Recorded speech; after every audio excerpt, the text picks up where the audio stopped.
Which statement describes you? I strongly prefer white people to black people. I moderately prefer white people to black people. I slightly prefer white people to black. I want to have a job again.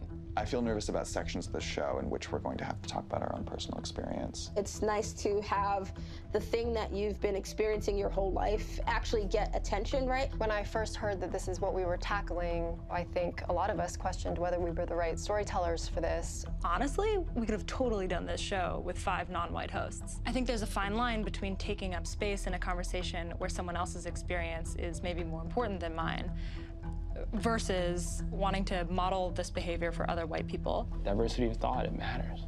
Perspective matters. I wouldn't honestly watch this if it was like, we're gonna give a bunch of black people racism tests. I probably wouldn't watch that video. But when I hear like, we're gonna give all your white colleagues racism tests, I'm definitely watching that video.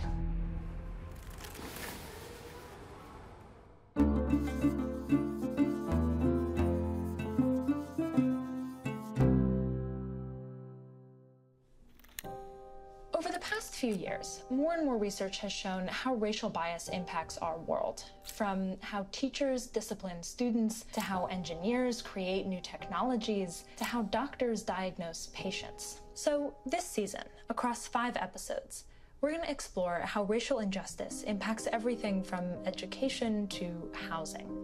But first, in order to understand those systems, we need to start by examining our own biases and the role that they play. So, how do you measure your own biases? How do those biases fit into racism as a whole? And most importantly, what can we do about it?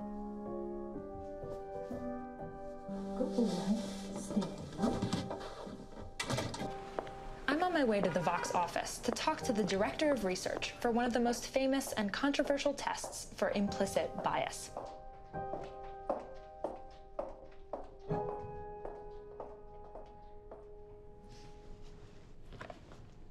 Hello. Hi.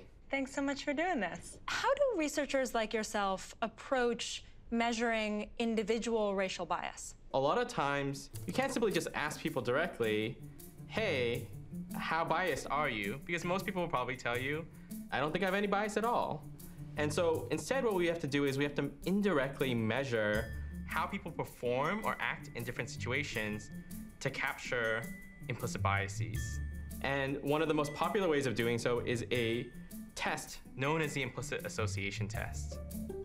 Okay, time to take those tests. And I've asked my fellow co-hosts to take them with me. So, what we're looking at here are a bunch of different implicit association tests. And what I want you to do is just choose one that interests you. I'm gonna try Arab Muslim IAT. I'm gonna go with the skin tone one. White Americans, black Americans. Asian American, European American IAT. And I see some images of like this much of people's faces, basically. Some black, some white.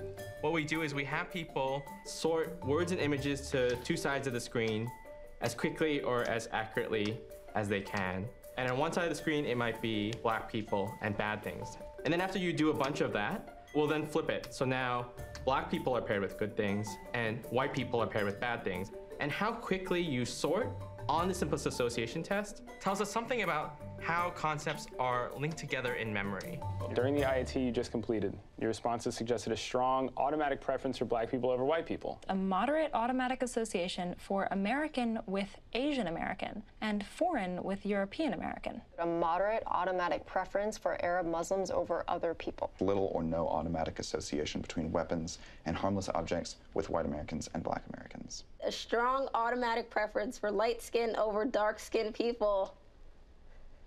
In the United States, we live in a pretty racially segregated society, and so the life experiences of white folks and black folks are often going to be quite different. According to data collected by the researchers behind the IAT, white Americans demonstrate higher pro-white bias as measured by this test than black Americans, whose results are more spread out. But unfortunately, as a tool for learning about yourself, it's a little bit noisy. It's pretty unreliable. So just because you scored high or low on one day, still could mean that you might score the different way on a different day. Its best use is for 1, research, and 2, just as a way to kind of peel back the layers and seeing what might be kind of going on. behind the scenes. Can I curse? Go for it.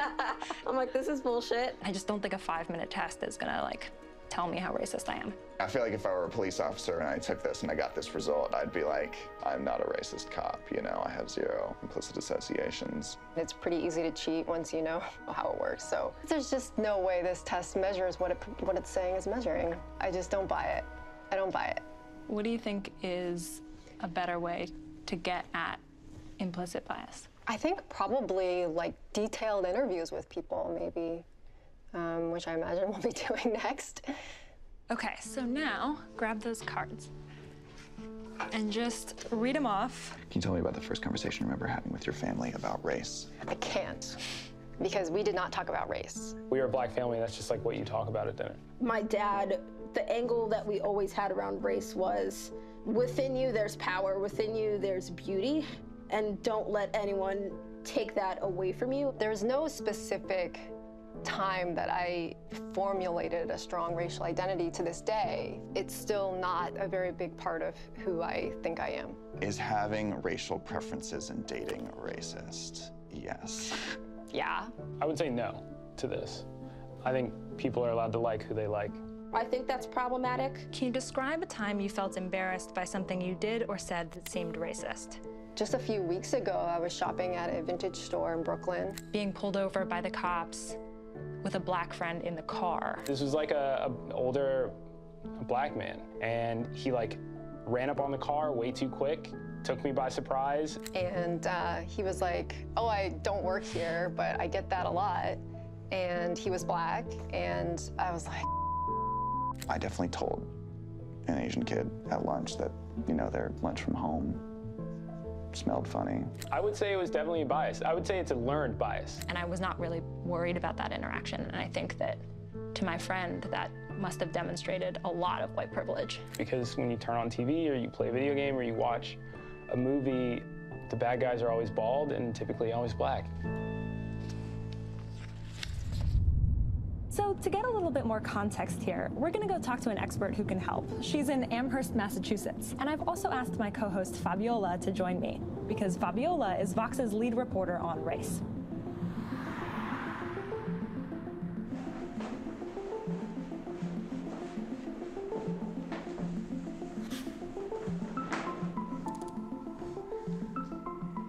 The implicit attitudes we show are a reflection of what we see in our immediate environment. The people we see, the media we watch, the friends we have, the neighborhood we live in, and that is the culture that leaves a thumbprint on the mind. So Fabiola and I collected some clips that are examples of where we feel like this cultural thumbprint came from for us. Lisa, let me buy you a soda to make up for my ancestors. No thanks, I'm not thirsty. I can't help it, I feel guilty. There are two kinds of roles in this film. There's race, and then there's class. These are the roles which the speaking character roles are mostly white. Something just arrived from New York for you. It sucked you in, and it made it easy to forget that these other characters, the indigenous character, the black character, This is a black thing. were in these stereotypic roles, because that's not what you were paying attention to. And in some ways, I think that's what media often does. You get caught up in the storyline and your guard just dissolves. And in the meantime, you're registering all of these stereotypes, which then become iconic characters and narratives, like the romanticized Pocahontas. A slight preference or a slight bias is like a few milliseconds where you can decide if you're going to shoot someone or not. A slight preference or a slight bias affects whether you're going to call someone for a job interview or if they go into the no pile. A small preference or a bias might mean whether a doctor or a nurse spends an extra few minutes with a patient. Implicit bias doesn't mean we don't have responsibility. We have control over the media we watch, who we hang out with, where we live, who we work with. We have all kinds of choices, and those choices we make or passively don't make then affect who's in our social network. That affects implicit bias. I've always assumed that implicit bias is just a softer way to say racism. What is your reaction to that? I think racism is more complex. Racism is structural bias. Racism is residential segregation. Racism are policies that oftentimes intentionally try to create and then justify inequality.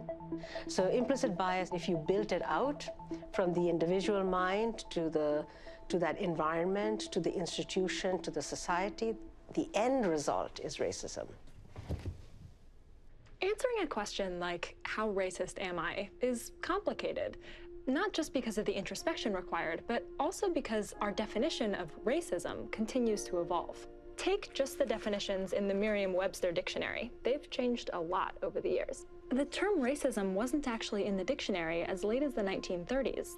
But then, on November 1st, 1938, an editor at Merriam-Webster passed this note to her colleague. It reads, "Racism.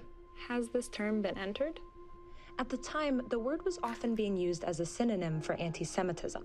Hitler made his great bid for the domination of Europe.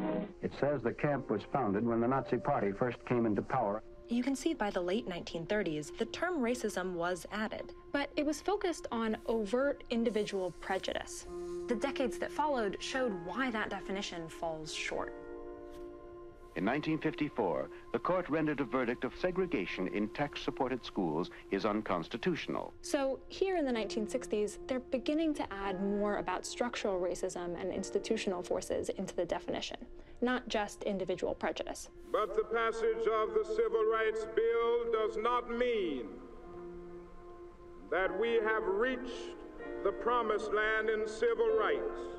And events since then demonstrate why that was needed. All discrimination, whether it's anti-woman or anti-black, all discrimination is anti-human. What's his name? George Floyd! Scream his name! George Floyd! Scream his name! George Floyd! In 2020, Kennedy Mitchum wrote to Merriam-Webster and encouraged them to better clarify the realities of systemic racism. Here she is describing the need for a new definition in a TV interview. It should be defined as not only prejudice, but as well as systemic oppression upon a group of people. That's what it should be defined as. And I think that once that change is made, that we all can come to a better understanding and see its role in society as it is now. What we see in this conversation about the modern definition is that it's not enough to just reckon with your own implicit bias. To answer how racist am I, you and I have to deal with our participation in racist systems too.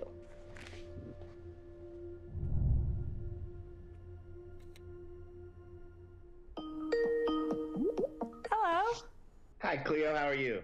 You wrote this book that I just finished reading, A Perilous Path. And this is a book that you wrote with Loretta Lynch, Brian Stevenson, and Sherilyn Ifill. So the four of you together are some of the leading thinkers on the intersection between race and criminal justice in the United States right now, and you all wrote a book together. I think people need direction in how to have these conversations.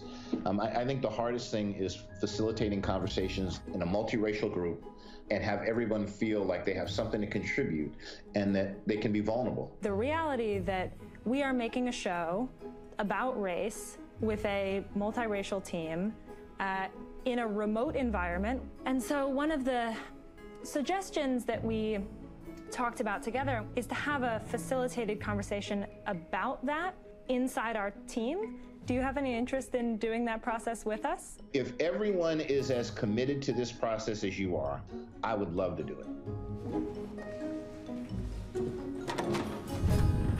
My fellow co-hosts and I are headed to Newark, New Jersey to meet with Professor Thompson. He's facilitating an honest conversation, something that you can do too with the people in your life, and helping us find a better framework for how to think about implicit bias. Bias can be conscious or unconscious, and it has to do with how we're influenced by growing up, the conversations at the dinner table, who our friends were, what we see on television, what we read.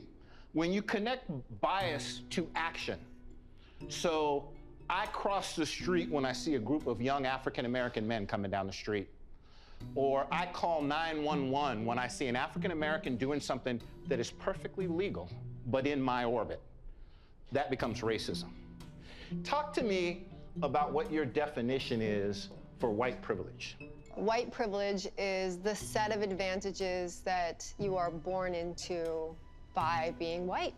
Okay. And that's not to say that every white person has the same kind of privilege, the same level of privilege, but they all have some certain amount of privilege that people of other races, in this country at least, do not have. So for me as a black person, it's about just constantly thinking about race, thinking about how my race factors into certain things, but I think white privilege is about being able to just get by and be carefree in that sense. This is a personal and professional conversation. So personally, you would want to see people who you had some affinity towards, right? But professionally, how do you access more diverse points of view? In a professional context, it's about who's being hired. You know, a lot of us work in an industry where you can recommend people to work with, thinking about what names am I putting forward when I need a DP to come with me on a shoot, or we have an opening at a producer role. Who do I want to bring over to work with me? I think personal choices, like a big thing for me is where you live. Like if you're choosing to live in the hottest neighborhood of whatever city, like I'm sure that neighborhood is gonna be white. This is where the potential conflict between the personal and the structural comes in, because you have a progressive person saying, I want to diversify my neighborhood. They move into a neighborhood that's been more mixed, and maybe they are then putting upward pressure on the rents there. And so you have to think about my role in that system as well. You have to get comfortable with being uncomfortable. If we do nothing, then we live in a society that remains segregated. I'm a little stuck on this problem of like, I don't want to be identifying people and sort of making them my friends, because I think they're going to like teach me something through their, right? Like that's not.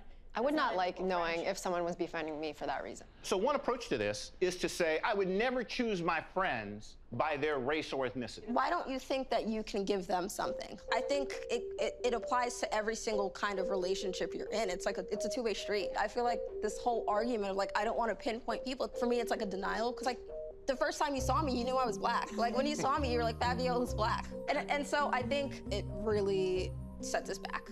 That's really just like, that was really helpful. It's also a question of whether Cleo personally, having a more diverse friend group and broadening her perspective, does anything to change structural inequalities or segregation in this country. Oh, Josh, you've got to decide how you change the world. What I'm here to say is, if we're going to have this conversation, and if we're going to model this conversation, then that conversation has to happen all over the country, everywhere. I don't want your question to be, how racist am I? I want your question to be, as I go forward after this season, what can I do affirmatively? And so I'd like to ask you 3 questions today as we end. First, given what you've heard and what you've done and what you've said today, what are you going to do differently? What are you going to continue doing? And what are you going to stop doing? What is the point of the exercise, Tony, to look in the mirror? What is the point? Why did you say to look in the mirror? The purpose of the mirror is, at the end of the day, we've done all this work, is for her to be reflecting. It's the kind of metaphor of her reflecting on all of this, right? That's what I think the value of the shot. Otherwise, the mirror is just it's a prop. Oh, wow. It's so awkward to look at myself. I'm like losing it. I'm sorry. I'm really not going to do too much differently. I think the work that I do, specifically the work that I've kind of fallen into, I value, and I'm really excited to do it. If I was going to say I'd do anything, it would be being more proactive about not just being Ed Bradley, but being Mike Wallace at the same time. I want to cover everything. I'm going to stop feeling like I'm not qualified to talk about race. I think I've for a long time had this feeling that the best thing that I could do was to shut up and listen, but I'm more and more understanding every day that that is not enough, that we have to speak up, that we have to be ready to bring more to the table than that. I think I'm gonna stop being so guarded with my knowledge and just be more willing to share it and put it out there, because I think it's important. I think it's important for me to share and put myself out there. I think that what we did here today was just the beginning, so I'm going to do my best to continue doing what we started. I think that I got so caught up in concerns about my role or my place as a white woman in this conversation and whether or not I would be taking up space or unwanted that I forgot about the importance of just doing the work myself and doing the best that I can. Thank you. Thanks.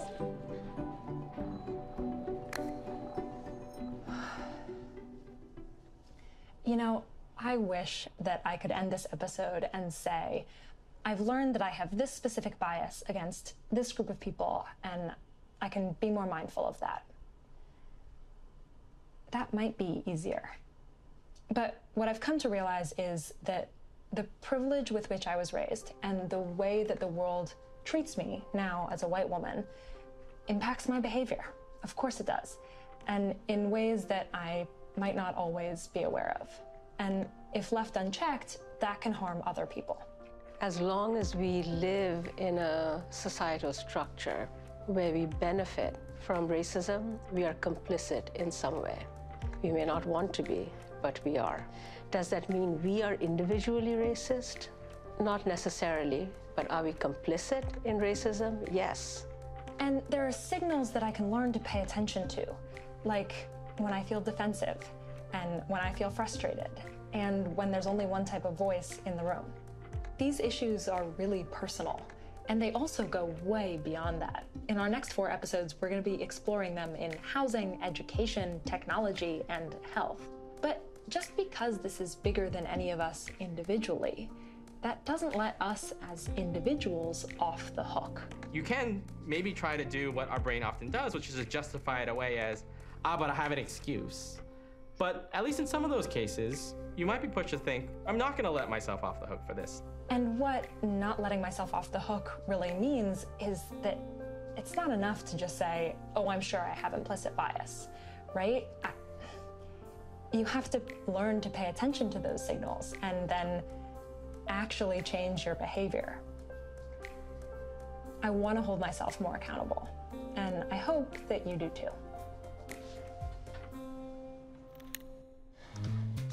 Uh-oh. I said brass knuckles. Just were harmless. Just keep going. We are not done. Oh, we're not done. Let's do it. No, we're not done. More. What do I do with my hands? I never know. Boom!